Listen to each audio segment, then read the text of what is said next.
All right. So I get asked the question all the time, what's the best exercise to lose fat? Um, there isn't really an exercise to lose fat. The best way to exercise in order to reduce the fat that you carry is to build muscle mass. The muscle mass will then require enough energy to maintain this lower amount of fat. But your diet's going to be diet hormones are going to be the hormones are at the end of the day going to be the number one thing that creates fat loss. When you eat food, when you eat macros, those macros correspond to hormones. Those hormones dictate what happens in your body. So that's what's going on. Now, when we start talking about exercise and cardiovascular function, that type of thing, and people come in and they go, well, when I'm training, what's the best thing for fat loss? And I stop them and I go, okay, you're training, which means you're doing something for a specific reason. So for instance, if you went out and had somebody throw you 1,000 football passes and you caught 1,000 footballs, that'd be great training for catching footballs, but it would be terrible training for hitting baseballs with a baseball bat. So if you're in there and you're going to train, and you're like, oh, I'm going to do some cardio because cardio is the best way to lose fat. That's actually not accurate. But if you're like, okay, I'm going to do some cardio and I want best of both worlds. All right, well, what are your goals? So for instance, we have a lot of women who come in and, they want to look good and all these things. I'm like, well, what is the goal of how do you want to look? That's why that's always start with that. They're like, well, I want, a big round butt and big, beautiful thighs. Most women are belly button down centric and most guys are belly button up centric. And so I always tell them, like, look, if you want to do some stuff that's going to build your butt, build your legs, and then build your cardiovascular function so that you can, be active and go out and dance and hang out with your kids and walk up and down mountains and not get exhausted, then you want to do something that's going to build cardiovascular function and lower extremity size. And so the best option for that is, if it's in the gym, is going to be the old school Stairmaster, that big rotating stair. And okay, get your heart rate up, to a point where you can have a conversation, but it's very labored, where you have to kind of talk like this, like that type of a thing. Like that's going to be your upper function. Do that for a while. It'll help build cardiovascular function. It'll help build your butt. It'll help build your thighs and your legs and your calves and everything belly button down. You'll look fantastic. You'll have cardiovascular function.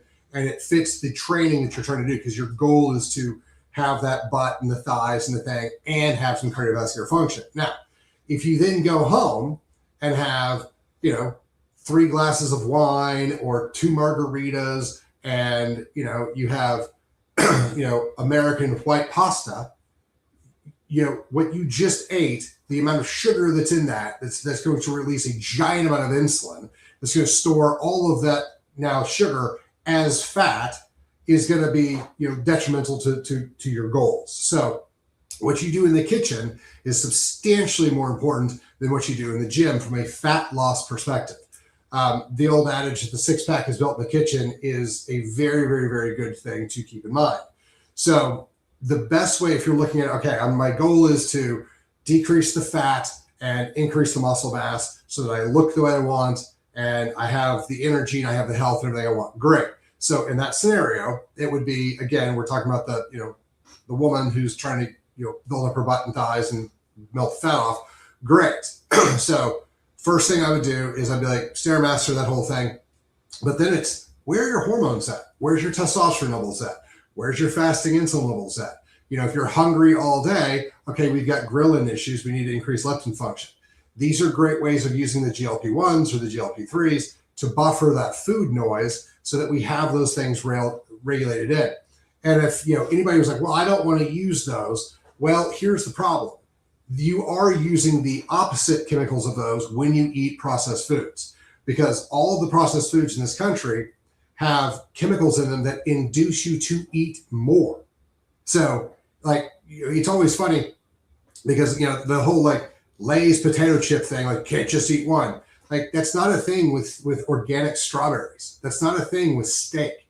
It's not like you eat steak and you're like, oh, I am full now. And then 10 minutes later, you're like, well, if I walked by the steak and there was still a bite left, I'd still pick at it. Or, because if you look at, any of the candies, even the processed keto stuff that people are like, oh, it's better because I'm eating the keto stuff. It is better. But the problem is if you eat 2 or 3 and you walk away, like you're 20 feet away or whatever, and you're sitting down and it motivates you enough to, I want another one, to get up and walk back in and eat one, not because you're hungry, but because your mouth wants one. That's what you're fighting against. So when we talk about food noise, we talk about how GLP-1s and GLP-3s help with that.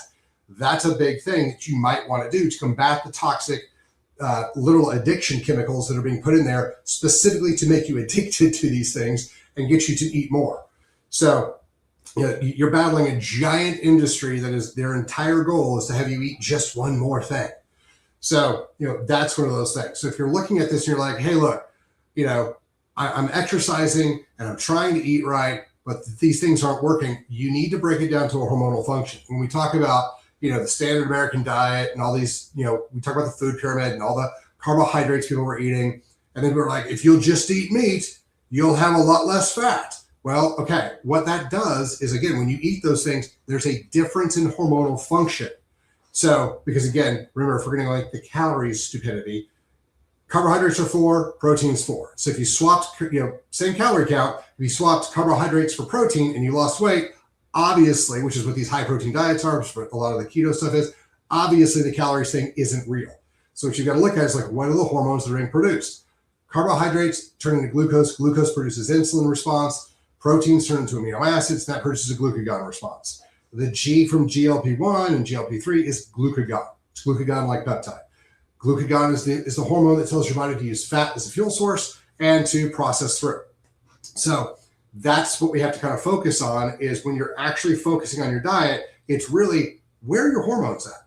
So, one of the things that I love, so I've got, and this is my happy place when I get diabetics, type 2 diabetics in. Like I had one yesterday. We pulled her blood in August. Her sugars were 320. Her A1C was 11.9. We pulled them 2 weeks ago, got the results back. We talked to her yesterday. Her blood sugar, instead of being 320, was 140. And her A1C was 6.1. So it went from 11.9 to 6.1. We basically cut it in half by using peptides, by using hormones to reset and re-regulate the system. So if you're trying really hard to find the best exercise to lose fat, I would focus on finding the best exercises to build the musculature that you want to have if the fat was gone. So if you're a woman and you want that nice big round butt and the big thighs, and you don't want to be like, oh, you've heard people like, oh, they did this diet and they literally lost their ass because it all went away. Well, if you don't want to do that, you need to build that up with musculature. And again, anytime you're on a GLP-1, GLP-3, or you're doing these dietary things, you've got to make sure that your testosterone levels and your growth hormone levels are at a higher level because your body will eat your muscle tissue in order to fulfill mineral supplies, cofactor supplies, amino acid supplies, sugar supplies. It will eat your muscle tissue. So if you have the testosterone, if you have the anabolics, the things that says nobody, don't eat these things, grow these things. Then when you go to the gym, you work out, you'll be able to rebuild and maintain that muscle mass around your butt and your thighs. Or if you're a guy, your chest and your shoulders and your arms, all those fun things. But the more muscle mass you create, the easier it's going to be to then lose the fat. So, that's also why body composition is much more important. This is also why when you're looking at your body goals, you need to take measurements. You need to not go by weight. You need to go by body composition. So, probably the cheapest at-home way is we use Hume pods.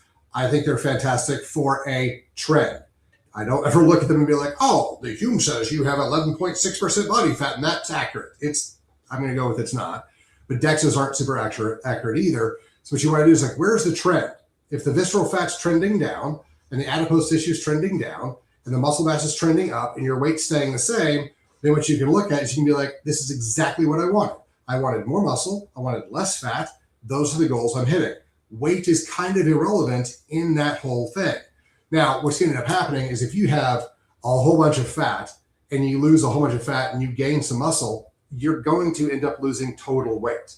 So I've gotten stronger. I've built a little bit more muscle mass, but I lost a little over 30 pounds between September 10th and middle of November. So, and that was which is funny because I was doing the 47-1, I'd eat once every 2 days. proteins, the whole deal. Everything was great. Full exercise, everything was great. Jumped on the peptides, lost all my visceral fat, lost the adipose tissue. All of most of my sleep apnea went away. So it is entirely a hormone game, and the foods you eat will dictate some hormonal function. But you're probably gonna have to get in there and play with these things to begin with.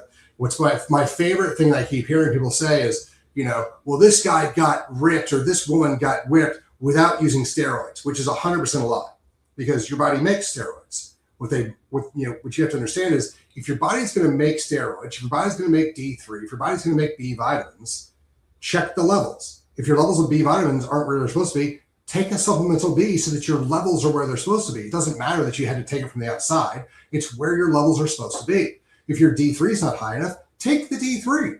If your testosterone is not high enough, take the testosterone.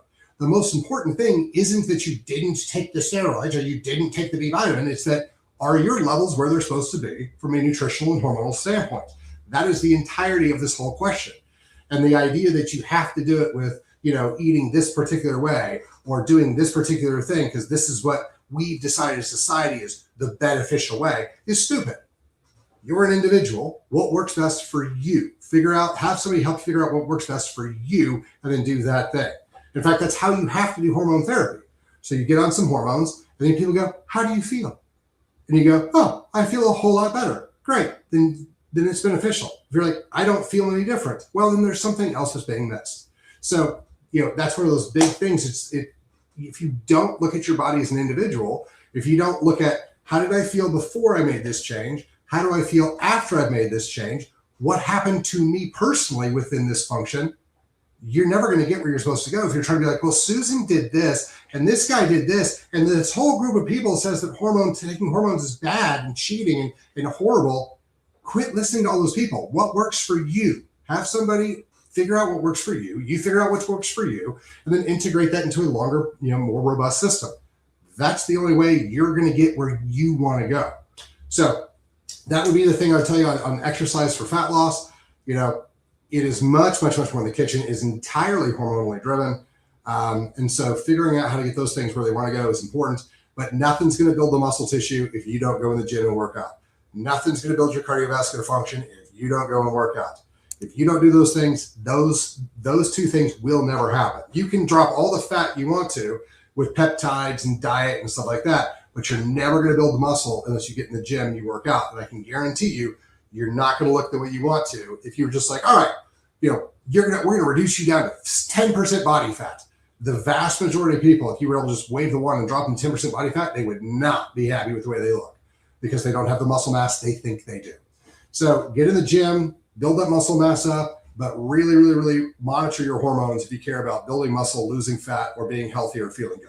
That's where a lot of this is. So you guys have a fantastic day. If you guys have any questions, drop them in the comments. We'll chat. Thanks for your time.